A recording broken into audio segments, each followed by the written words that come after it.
growing outrage in Minneapolis. Protesters clashing with officers in the streets over the death of a black man in police custody. Nationwide, from Chicago to New York to Denver, there is mounting outrage over the death of 46-year-old George Floyd. What's his name? George Floyd! What's his name?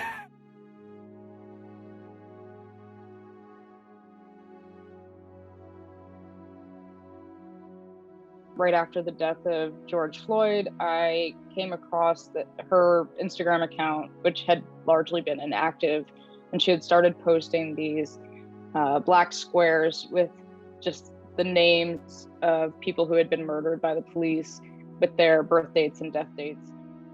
I noticed that she was going back in time as well and really creating a digital memorial for all of those who had been killed by the police.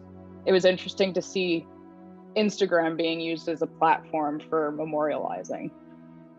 This platform of Instagram was a very interesting, permanent yet also somewhat temporary medium, because you scroll through and it's there one day and you don't see it the next, or maybe you miss it entirely. So it felt like very much resonated with what I was looking at in terms of cemeteries and stone memorials.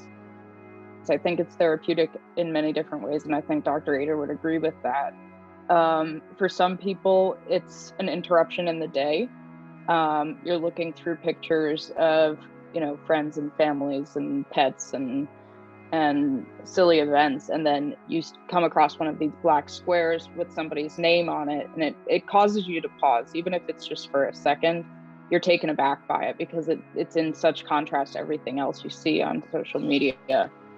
For her, putting these posts together was a grieving process, and she hadn't really thought of it as a monument or as a cemetery or something evoking that. For her, as she explained it, it was more of a way for her to work through these traumas. She had also experienced some loss that year, and then the murder of George Floyd was kind of the icing on the cake for her, as far as I understand it. For people who aren't expecting it, it causes you to remember that there was a life there and there was a life lost. And maybe it, helps you to say, oh, I want to research that person and learn more about them.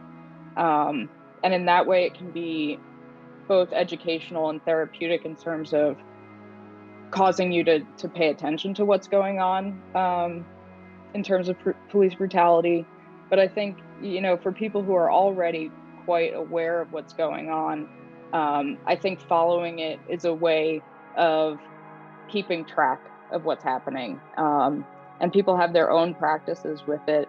Dr. Ater has a very specific practice for how she posts people's names, and for her, that's very deeply personal. So I think, it really is on a case-by-case basis how you choose to process the memorial. So the mission of CRDS is really to, radicalize death studies. And we take that to mean like a decolonial practice and approach to death studies, which has typically been focused on American deathways, American cemeteries, and specifically the death of white people and how white people process death. So we come at death studies really from the position of how have the racially, ethnically, socioeconomically marginalized experienced death in different ways, and how have they not been given attention in the past. Dr. Ater's memorial fit into this in a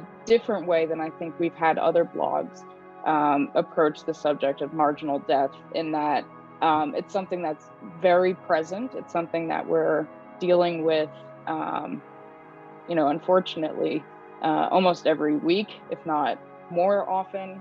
There's no material aspect to it. We're not talking about a specific corpse. We're not talking about a funeral. We're not talking about a cemetery, but we're talking about still how the lives of people have been commemorated in a very different way. So I think it fits into the mission, not only in thinking about how Black and brown folks murdered by the police can be remembered and commemorated, but also what is an alternative way of memorializing in general. It's not just a stone monument, it's not just a plaque, it can also be social media, which is a very public facing